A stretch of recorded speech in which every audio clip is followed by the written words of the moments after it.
Okay, hello everyone. My name is Dan Dowd. Thank you for joining our webinar here. The title of this webinar is Integrating Mental Health Pharmacogenetics into Your Practice. Meet the experts, and we have a great panel of experts here. I'll introduce everyone shortly. One of the criteria for how we defined our experts was the number of tests that they've done, and with our panel here, we have over 5,000 pharmacogenetic tests that have been conducted. So they truly are experts at integrating pharmacogenetics into their practice. The purpose of today's webinar has to do with the practical aspects of integrating this into a busy practice. We have plenty of other webinars talking about the science. But some of the commonly asked questions we receive are, how do you find the time to implement this? How can I get more education about pharmacogenetics?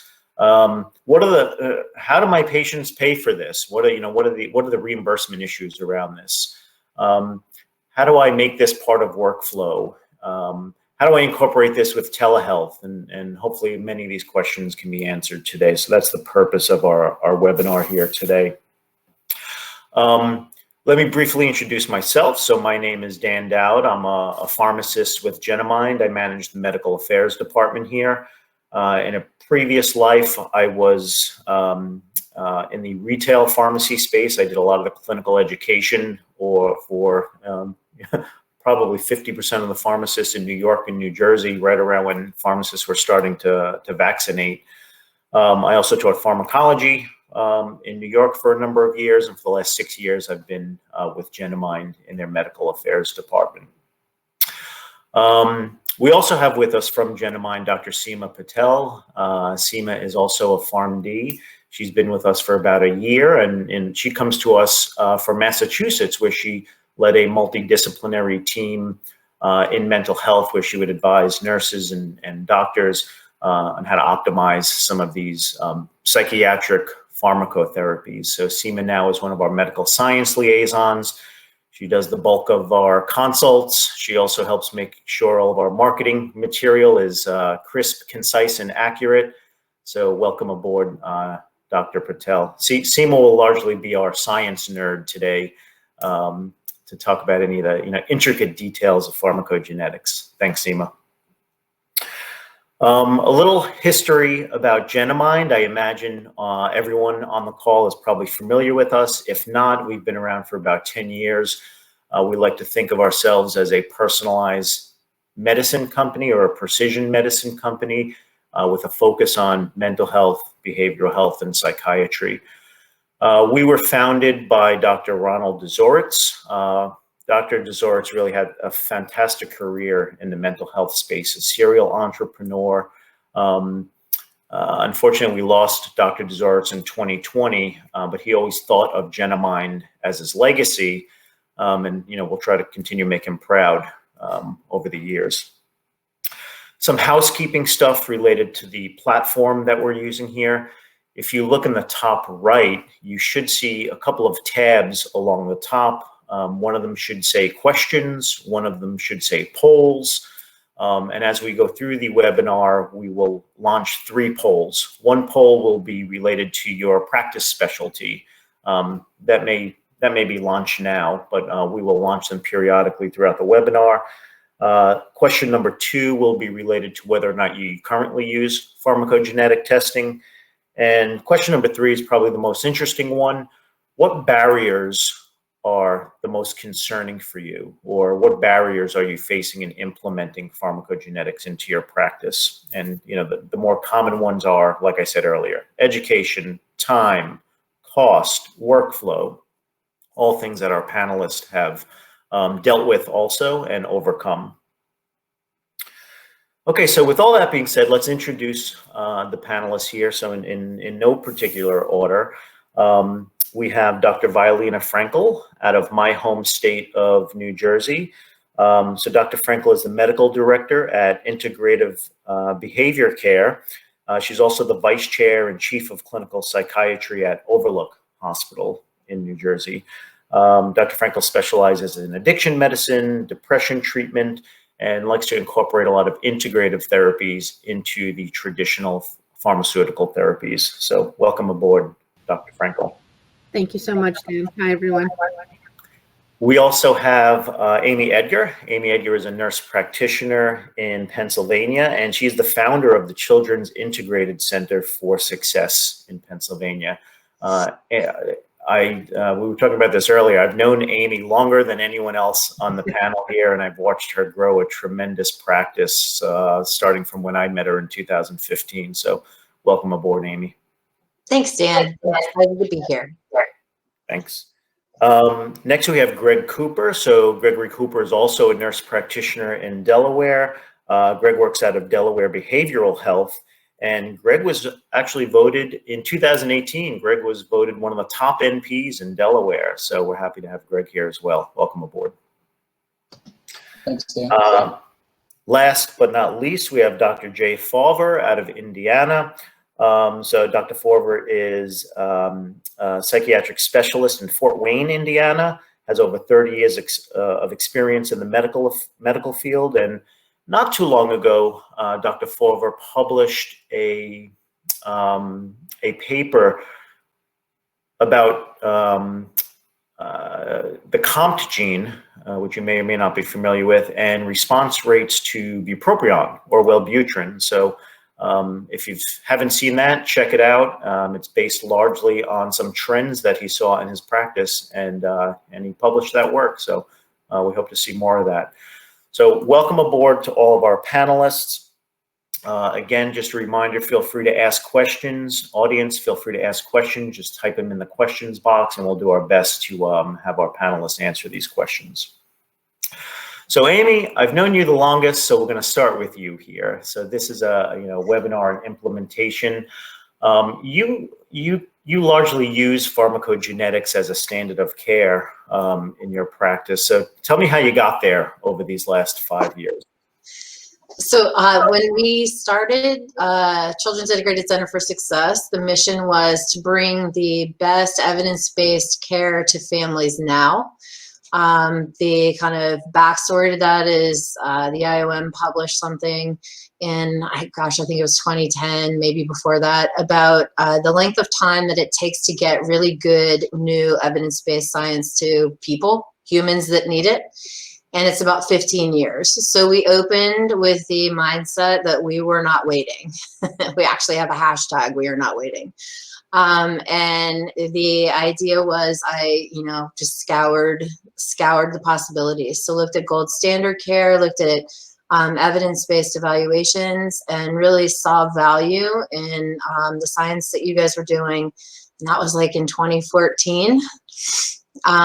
We take prescribing medications and supplements, like we take that really seriously when we're talking about children. So we wanted, if there were better guide rails, we were looking for them. So we started, had tremendous success with the more challenging kids, and decided that the information that we got from the panel, even back then, and it was, I feel like when I look at those reports from 2014, it's like exponentially more information. But even back then, we felt like there was value in understanding brain chemistry for children, regardless of the intervention that we were recommending. So we worked the Genomind panel into our front-end diagnostics, and that we've been using it like that ever since. So if we're prescribing medicine for you at CICS, we're using Genomind to do that.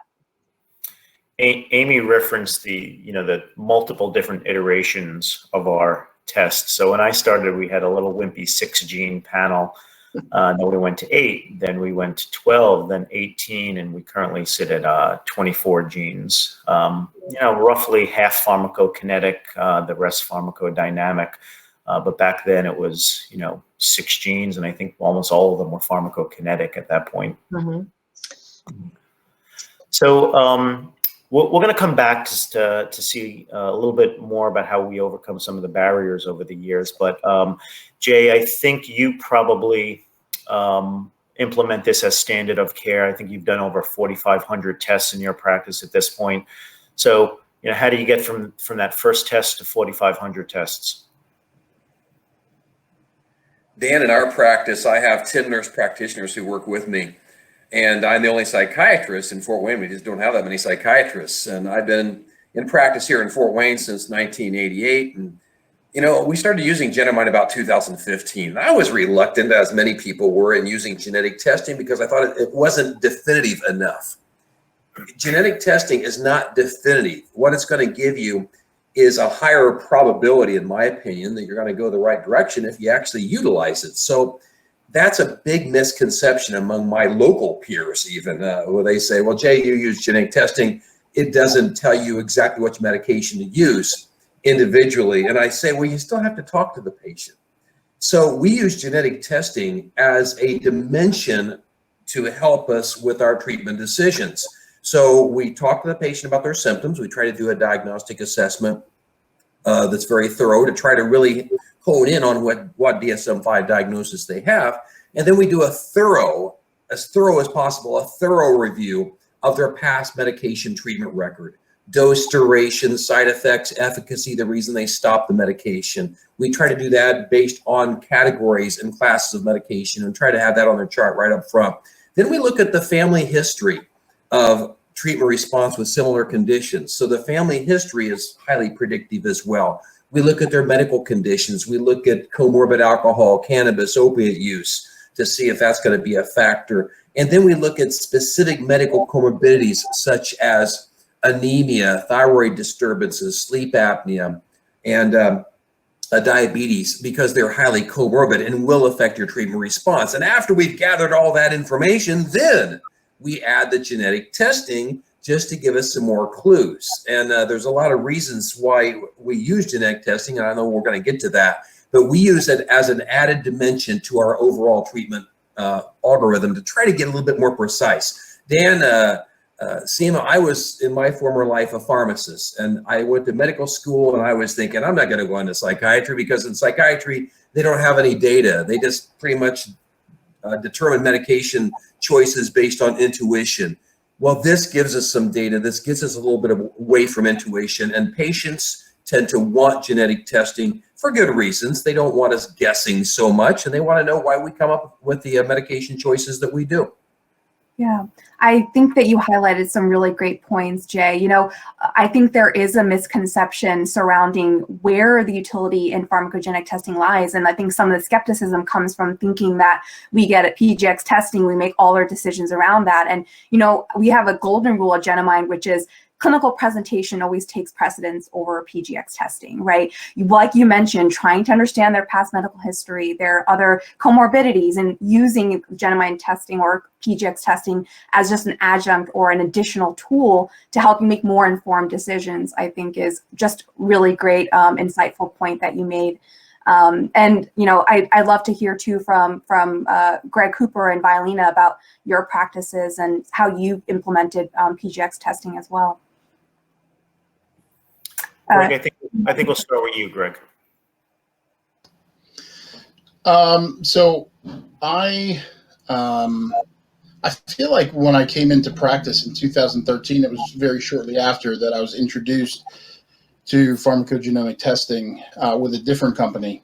And then in 2018, I moved over to Genomind, believing and knowing that it was a superior test.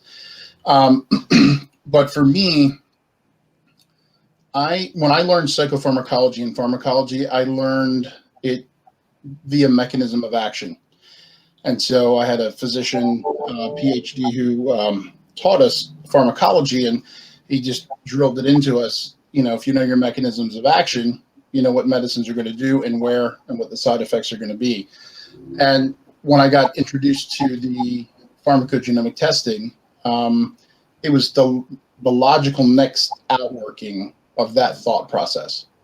And so for me, just to add to what has been said, it's it doesn't replace a good history and physical and family history and medication history. It just gives a nice backbone or a peek behind the curtain to what is happening genetically, and it really tailors nicely with the understanding of how the medicines actually work. And so then I can begin to make more evidence-based decisions based on my knowledge of the mechanism of action and how I, can now in a better way see how they may react to the medicines. So it helps me move toward a more evidence-based, a more quantitative approach. Thanks, Greg. Well, one of the things we have to on here is that pharmacogenetics is only one piece of the puzzle. So I'll do it's something we all have intuitively known when we used pharmacogenetic testing.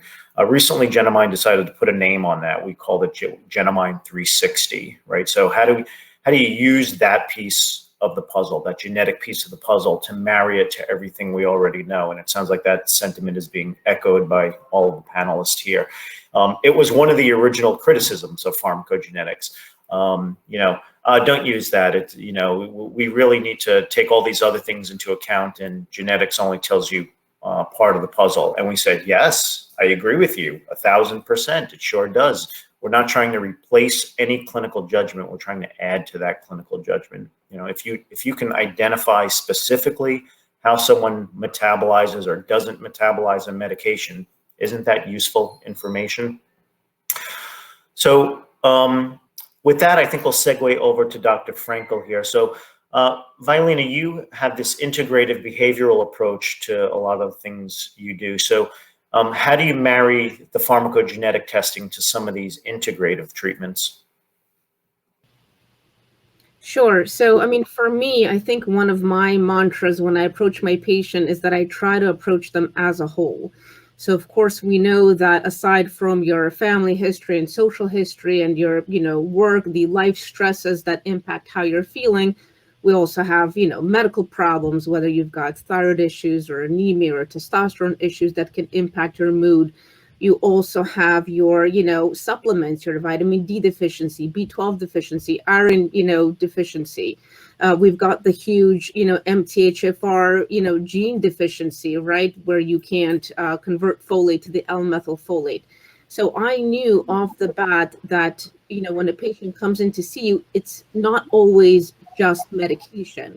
And oftentimes, patients feel like that's all that's thrown at them. Try this, try that. One of the biggest problems I had is that in medical school, we were taught an algorithm. It wasn't, this medication for this particular patient. It was more about, you've got depression, try this SSRI. If it fails, you go to the next SSRI. If that fails, we switch class. Now, if that class fails, now we're going to add something. So oftentimes patients felt like they were just guinea pigs and medication was just thrown at them. So I can't tell you how many times I've heard a patient say, why doesn't every prescriber use this? Not only that, we also have the issue of the STAR-D trials, right? We know that by the time we're on medication number 5, that reduces the response rate to about 13%. So we unknowingly have been creating this patient that is now not responding to any medication because they've gone through 5 or 6 trials. So, I go through all that and say, let's try to optimize your treatment, especially if it's someone that hasn't tried a lot or failed one medication. In order not to go down that rabbit hole, I just say, let's try to look at everything. Let's try to look at the medical. Let's try to look at the history and social. Let's try to see, what are the, nutritional vitamins, supplements. Let's look at the genetics and make sure I'm not giving you a medication that your body can't metabolize or, that's not fitting you correctly. So just kind of approaching it from the whole. The other thing I joke with my patients, I tell them that psychiatry is the only field of medicine where you can't examine the organ you're treating, right? So I can't take a biopsy. I can't quite measure somebody's blood pressure and say, this is what's going to work. So I want to use all the tools at my disposal. And for me, genetic testing, it's a tool. It's like my right hand. I can't imagine prescribing someone a medicine without knowing what their genetics is like. It's such a big part of our practice. So it sounds like I'm going to make the bold assumption to say everyone's a believer here in pharmacogenetic testing. So, Amy, how do you find the time to implement this? How do you find the time to actually do the swab to tell the patient what this test is likely to uncover, to go over the results of the patient? Where do you find the time for all that? So we call that workflow. And in terms of creating workflow, we've been at it since 2015. And I have been part of the kind of iterative process from Genomind in terms of how you guys have worked to make that easier for clinicians. So I've been involved in those conversations. I think that when we present Genomind on the front end, when we talk about our diagnostics or our data collection on the front end, we value the test just like we value many other data points. And so that's very clear from the beginning with our families.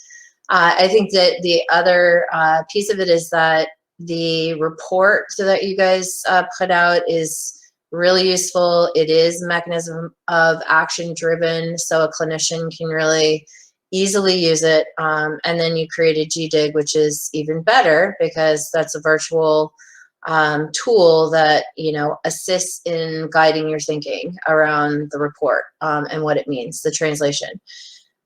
We started with paper requisitions with you guys and doing our own swabs and, you know, back in the day. And so I can say that the impact on workflow across time has been significantly decreased.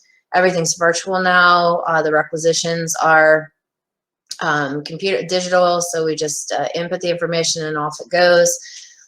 We are leading with virtual care, and that's not going to change. So right now we're delivering 100% of our services virtually. And so we've had the opportunity to test that system and that workflow. And it is even easier working in a virtual setting because you guys Genomind does a lot of the legwork in terms of getting the test to the patient, back to the lab. And so you've made it very, very easy to use. Thanks, Amy. For those of you who aren't aware, we have a ship to patient feature built into our clinician portal. So with all of you that are doing virtual therapy or patient management, we can have these kits sent directly to the patients. We can take care of the billing stuff on the back end. Part of our e-concierge platform is what we call it. So other panelists. This time barrier comes up again and again and again. I don't have time to do this in my busy practice. So I'd like everyone to kind of chime in on this and tell me how you implement it. How do you have the time to train your staff on pharmacogenetic workflow and implementation? So Greg, I guess we'll go back to you. So like Amy was saying, when we first started, it was paper, and time is a function of value. So if you find the test valuable, you find the time to do it. So I thought it was valuable, and so I began swabbing myself, giving myself a little extra time. And then I said, I'm doing too many of these, so trained my staff, brought them in when I did a couple, and then they were off and running. But now working virtually, it is so much easier just to go in and request it. It's sent to the patient. All the back end stuff that they do is done. They get shipped the kit and they swab themselves. And I mean, it's like takes all of 3 minutes or less to accomplish that. So even time is really not even an issue now, whereas when we were using the paper. So it's just, yeah, that's how I think about that. Jay, you have a pretty large staff. How do you find the time to train that staff? We have 4 nurses in our practice. We take care of 8,000 patients. And we previously were all in office prior to the COVID restrictions back in March of 2020. And then since March of 2020, we've done about 75% video visits and the rest in office.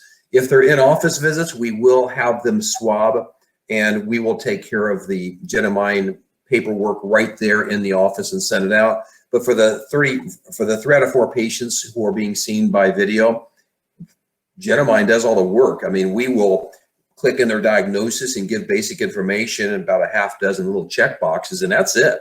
We have the patient call Genomind prior to their appointment to try to determine what the cost might be. And in our experience, that has been the primary obstacle. We've done genetic testing on about half of our patients over the years. And I always tell people, if genetic testing was absolutely free, I would do it on every single person I'd see.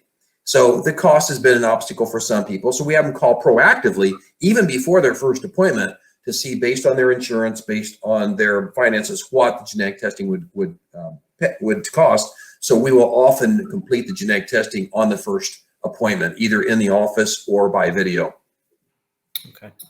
Dr. Frenkel, we'll come back to you in a second here, but we have a question that was just posed in regards to the pharmacogenetics of some of these ADHD medications. And so, Jay, you've published on that. Amy, me and you have talked about, the COMT enzyme and ADRA2A extensively. I think I'll have Seema talk a little bit about the support, the literature support for things like COMT and ADRA2A when it comes to these ADHD medications. And then we'll go back to the panelists for, the real world implementation of those two genes. So Seema, can you talk a little bit about the meta-analyses for either COMT or ADRA2A? We talked a lot today about mechanisms and our understanding of pharmacology and the implications for the genetics and response to these medications. So really, when we talk about COMT, which is of course the enzyme that involves the breakdown of dopamine in the prefrontal cortex, ADRA2A involved with norepinephrine. So it's no surprise that some of these results from the studies looking at dopaminergic stimulants and COMT, showed the outcomes they did, right? Those individuals who are high activity COMT, right? There's a lot of COMT breaking down dopamine.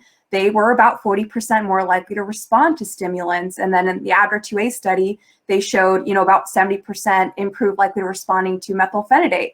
And when you look at the mechanisms, right, it's not surprising those people who have low levels of dopamine in their prefrontal cortex do well from, any type of mechanisms that are involved with dopamine production or dopamine neurotransmission, right?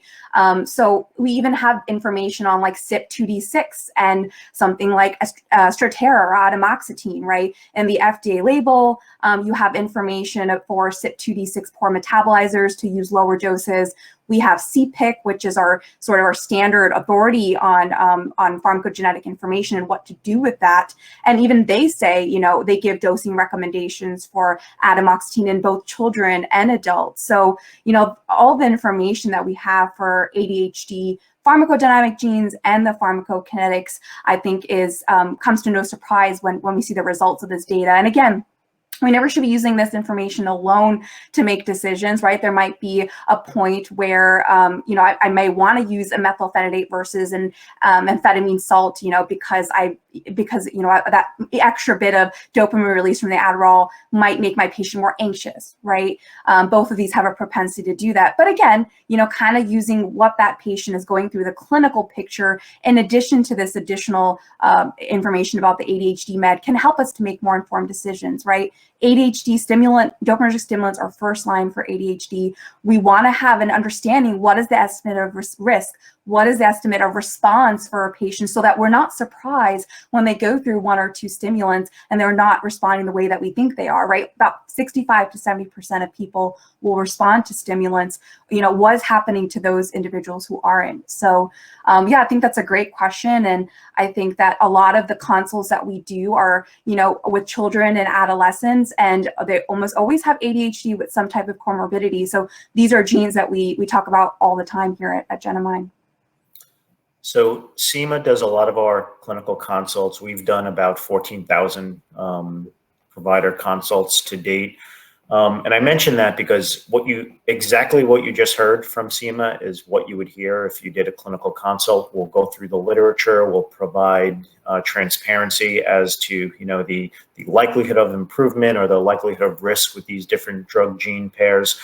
So some of the questions that I'm seeing right now is, how can I get more education what resources are out there. Well, one of the resources I would recommend scheduling a consult with someone from Genomind. So we have PharmDs and PhDs on staff, and pretty much every one of our panelists at some point started with Genomind by doing one of these consults. We are launching an educational platform called Genomind 360, which will contain all of our educational resources. So in addition to the consults, we've created spotlights, newsletters, things we call snip clips, which are short videos about these different drug gene pairs.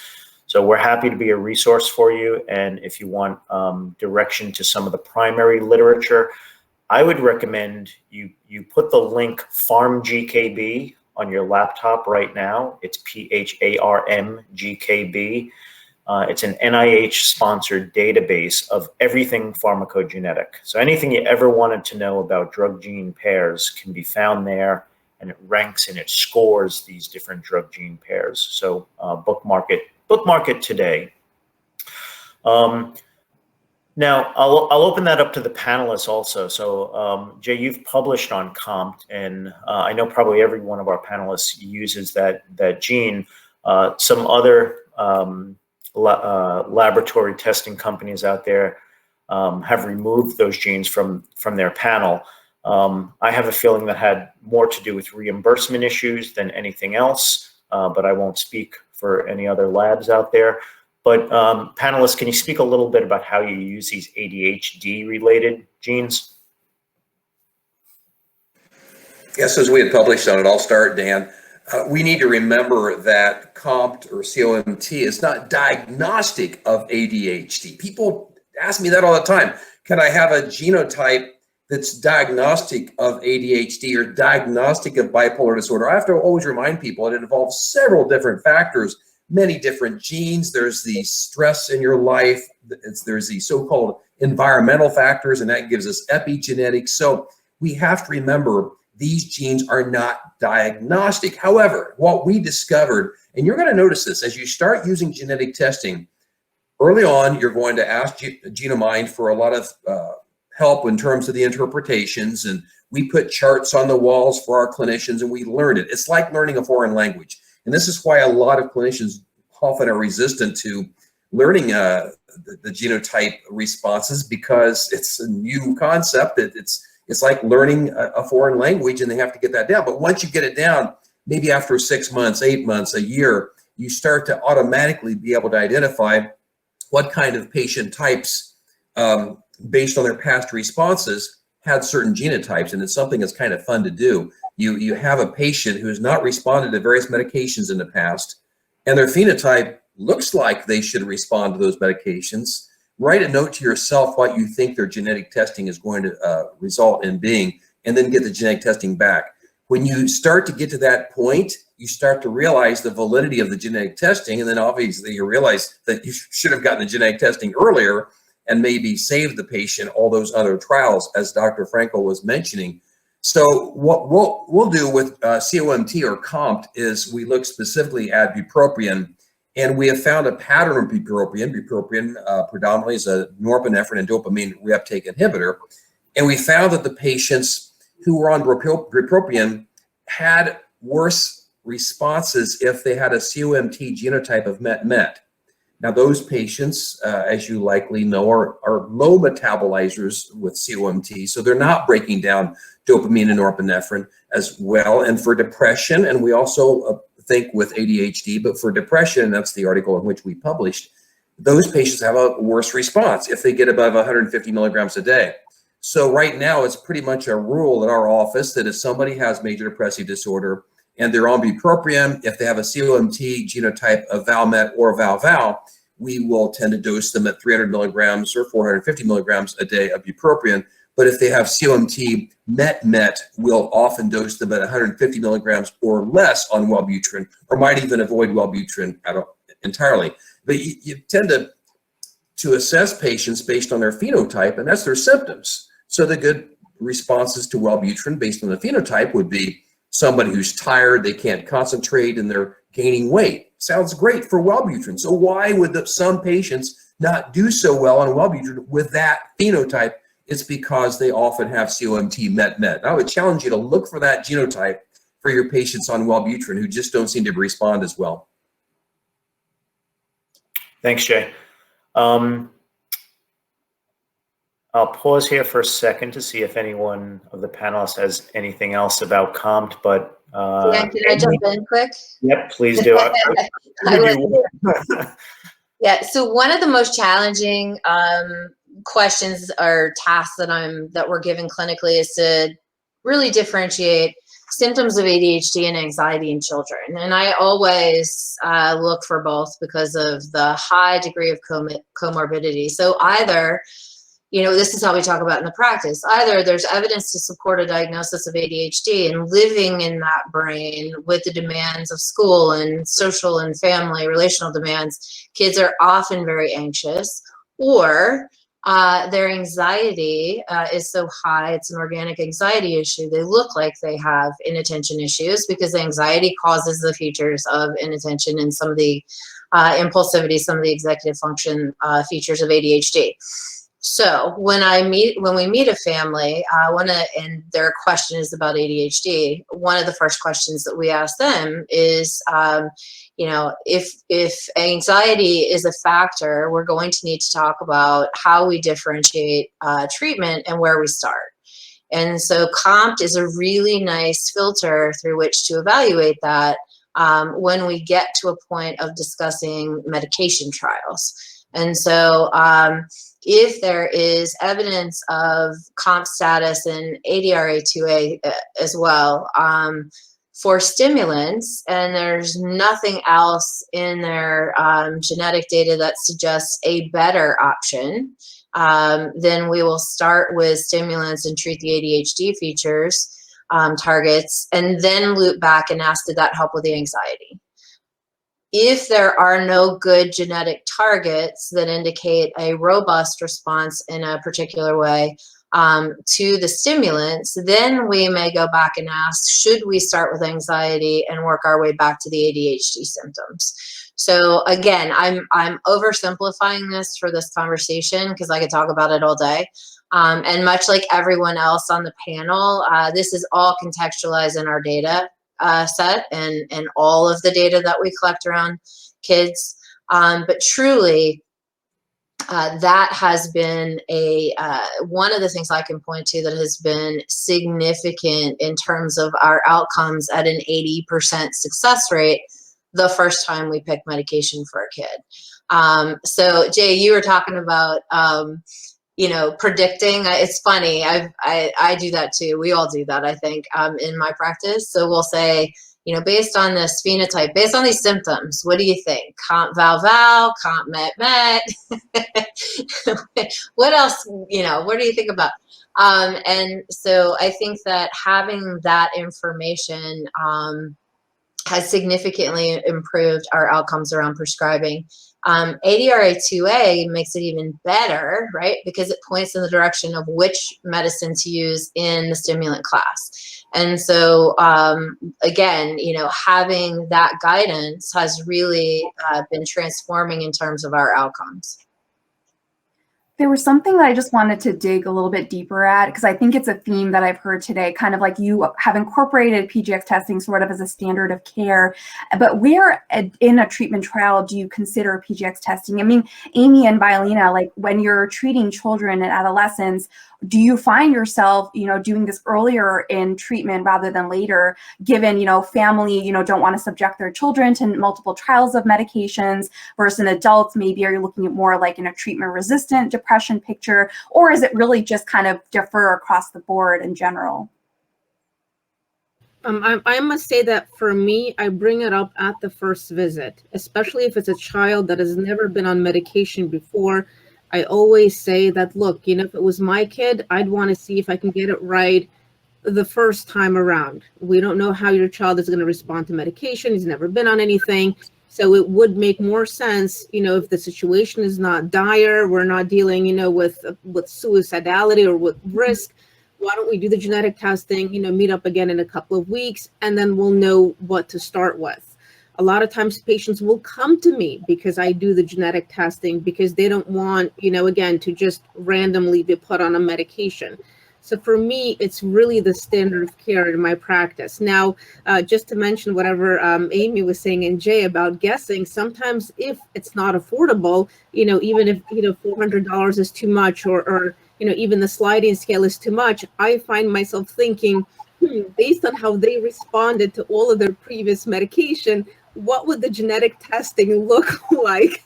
And then I'll pick a medication where, these are metabolized by 2C19, so let me pick something that's metabolized by 2D6. It's so second nature that, I use it in the background all the time if I have to. So. Yeah, you guys are getting so good at this that you're just able to predict these things now. Well, and, I would add, that and Violina, I think you said you do integrated care and supplements are part of your interventions, and for us as well. So there are genes in the panel. I mean, we talked a lot about the COMP gene, and but earlier we talked about the MTHFR pathways, and what I found is if we do the testing on the front end. And I say all the same things, and it's so great to hear you guys, because I feel like we're sharing the same journey. But when I talk about it on the front end, I often will say, to parents who especially are really anti-pharmacology, they're like, I do not want to give my child medication. My answer is, great, I don't either. Let's see what they're even eligible for. And sometimes it's a supplement. So if it's an omega or L-methylfolate, parents who are less interested in traditional pharmacology will often agree to trials of L-methylfolate or omega supplementation. And we found magnesium, I could go on about the integrative piece, but we found a tremendous success with a certain subtype on the L-methylfolate pathways with just L-methylfolate in children. So these are primarily kids who have autism. And when we introduce L-methylfolate with the correct, genetic subtype, there's great success in behavior, in attention, and metrics that are really important to young children as they're developing skills. There are a couple of studies out there looking at MTHFR and whether or not it increases the risk of autism. Seems there's probably an association there. And there are some small studies looking at methylfolate for the treatment of ADHD. At lower doses, obviously, than you would give an adult. I want to switch gears here for a second. One of the common things we hear from our patients is that this type of testing is validating to them, right? And that alone, is sort of worth the price of admission for some of these patients. So, Greg, do you hear the same refrain among your patients? Do you have any stories that relate to how validating the test has been for them? Yes. And it's interesting. I was working late last night and I received a text with this very story. So I started treating a young man that in a high performing family, engineers, physicians, the same environment for him. And he just really struggled with attention and focus, struggled with labile mood, struggled with inappropriate responses, affective responses to situations, not a spectrum disorder. And he really was kind of the outcast in the family, even though that's how he perceived himself. They didn't treat him that way. And I started to treat him just within the last 6 months and maybe the last 4 months, and started with medications. And early on I said, let's do the genetic testing. And got the genetic testing back within the last month. And, I thought, I didn't really tell anybody that I would begin to predict what people what their genotypes would be, but I've been doing it for a long time now. I didn't want to tell anybody that I did that. I don't know if that was the right thing. But, you see these genotypes over and over again. And when I went over his report with him and his family, he's like, "Oh, can we bring the family in?" Because, to explain that his alterations on calcium and sodium channels and his COMT status and his MTHFR, he had so many, unique things that conspired together for mood, attention, and focus and sleep and all the stuff that he was experiencing. And it was, talk about validating. It was like, I was able to say, not that you're not without responsibility for bad behavior, but here's some of the things that are driving some of the struggle. And it was a real nice validation for him. It was a real aha moment for the family. And then I made some evidence-based changes and got his father actually is a physician. And from his father last night saying, "My goodness, he's like a brand new person." And, just using the evidence-based changes. So validating and, having a good clinical outcome. Pretty exciting. Great. Thanks, Greg. I want to address one of the questions that one of our viewers has posed here. So this question has to do with, the FDA's stance on some of these pharmacogenetic tests. So the question was specific for ADHD-related pharmacogenetic panels. If you go back about, maybe a year and a half or 2 years ago, the FDA had took some action for all pharmacogenetic panels. It wasn't specific for ADHD panels. It was every pharmacogenetic testing company across the board.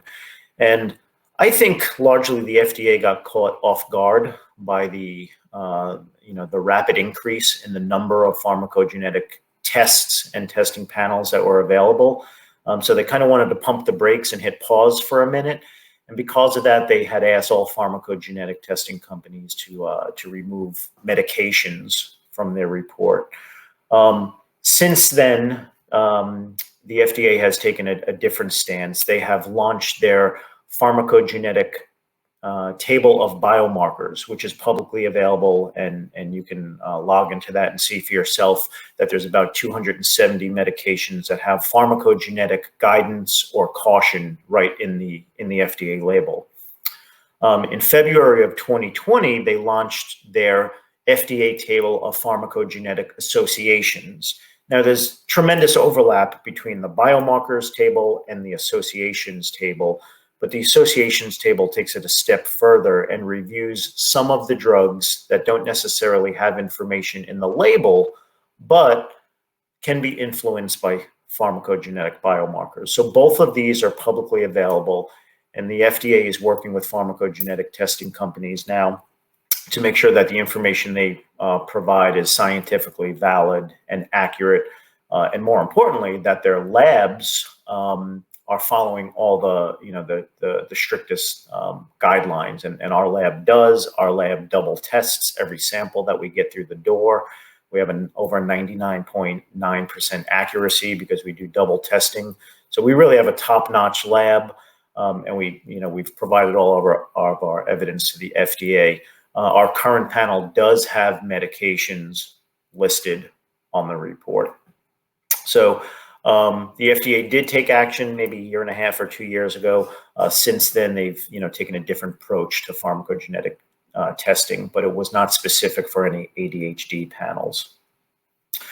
So we have about 10 minutes left in the webinar. Cost is always a concern here. Reimbursement issues are always a concern with this type of testing. So I'm sure everyone has a story about cost, but can you tell me how you manage, describing the value of the test to a patient and helping them overcome this cost barrier? I'll be happy to start. When we schedule a patient, we offer right off the bat, we can do genetic testing. So they haven't even seen me yet. Then my scheduler is saying, "Would you like to have genetic testing?" Because quite frankly, a lot of our patients call our office because they know we do genetic testing. So we offer that right up front and have them contact Genomind and see if it's affordable. We go from there. And then as I talk about genetic testing in the office, I emphasize your genetics are going to be the same the rest of your life. I'm not ordering an expensive lab test. I'm not ordering an A1C or a vitamin D level here. I'm ordering your genetics, which will never change. And yeah, we know quite a bit about genetic testing and the predictability of what medications will respond to which genotypes, but 10 years from now, imagine what more we'll know.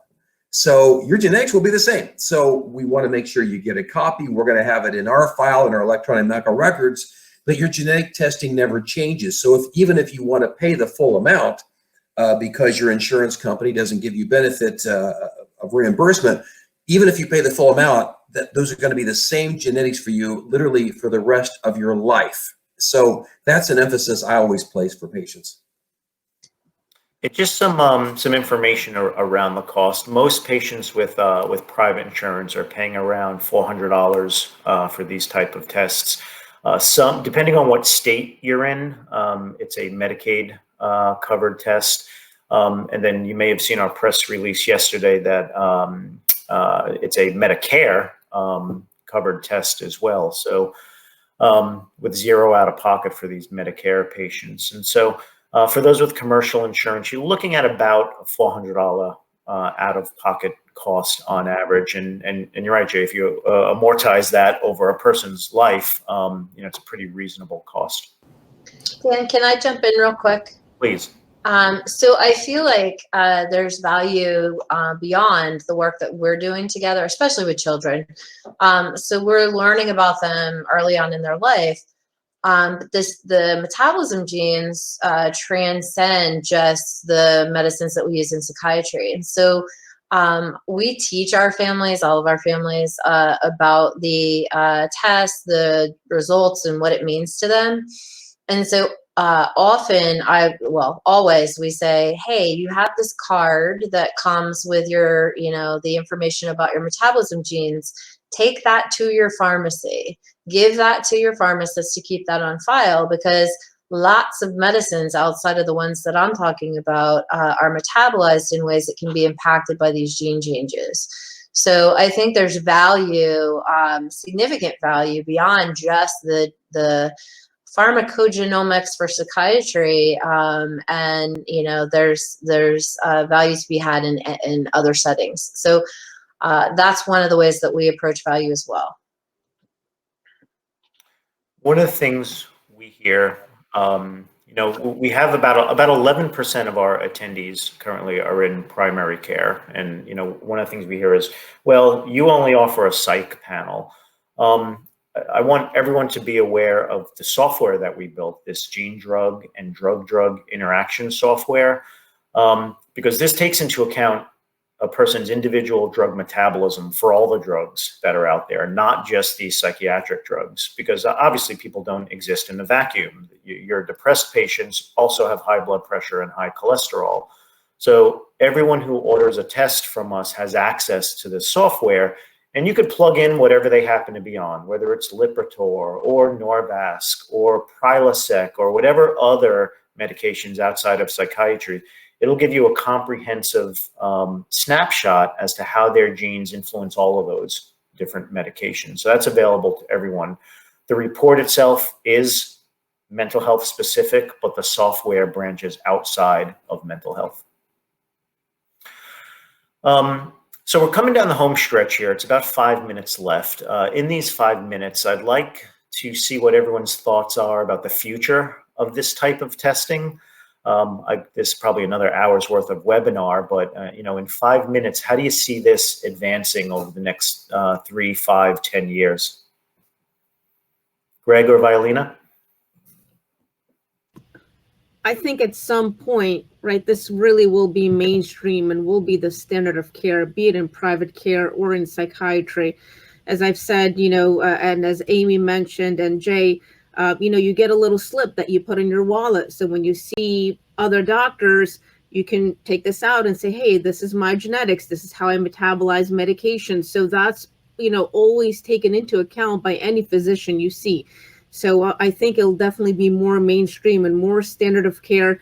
And, we're physicians, right? We say, do no harm first. That's our mantra. So if we need to learn a little bit extra or, take a couple of months to learn a new product that's going to benefit our patients, that's a small, price of our time to pay for, a lot of our patients doing much better and having greater success at feeling better in the future. So, we're always learning. Doctors are always learning. So I think it's an opportunity to grow, as a physician and offer more for your patient. I'm sure we're going to have more genes added on, and definitely understand the intricacies. I think based on how much there is to learn and how much we know, there's a huge gap there. But, we're lucky that in this era, that's only expanding. And so, I think if you hop on the train now, it's not going to feel like, oh my God, I've missed all of this and I have to start from scratch. So, I definitely think this is going to be mainstreaming and really be a part of our patients' lives. Greg, where would you like this to be 10 years from now? Oh, I mean, just something that's not even, thought about, because when you have personalized pharmacology, I mean, that's where, you have a genotype for your liver system, your conjugation system, and your, certain, receptors that are key, and we're going to develop more of those. But it should be the standard that we would have customized medication therapy in medicine, psychiatry across the board. And that would be the exciting thing, that this type of testing is done even earlier. And, medicines are, well, if I really want to nerd out, that medicines are actually customized to people's genetics. That would be the best thing. Not just where you could select what is there, but you can have medicines that are compounded for people specifically. That would be the most exciting thing to me in 10 years. We already have genetic companion diagnostics for oncology. To me, it's just a matter of time before we see that in psychiatry also. Yep. Can I hop in there? Please. I need a nerd moment. So I'm most excited right now about the impact of other influences, including microbiome, as it relates to the information that we get from Genomind's test. And so in the future, my dream is that we'll take in as much information about a person as possible and then construct interventions that are highly personalized, including pharmacology, but also supplements and interventions like exercise with BDNF changes. And we'll be able to really tailor lifestyle supplements and pharmacology and other interventions to get the best outcomes. So at that point, people are not going to be asking anymore like, oh, does this work or is this helpful? It's life-changing and it'll be taken for granted. That's my dream. Jay, I'm sorry we're up against the hour here, so we'll have to put your 10-year plan on hold for now. But I want to thank all the panelists for joining: Dr. Jay Fawver, Amy Edgar, Gregory Cooper, Dr. Violina Frenkel, and thank you, Dr. Seema Patel. Feedback from the audience has been very good. So thank you for all your insight. I appreciate you joining us today. Bye, everyone. Thank you so much. Have a good day.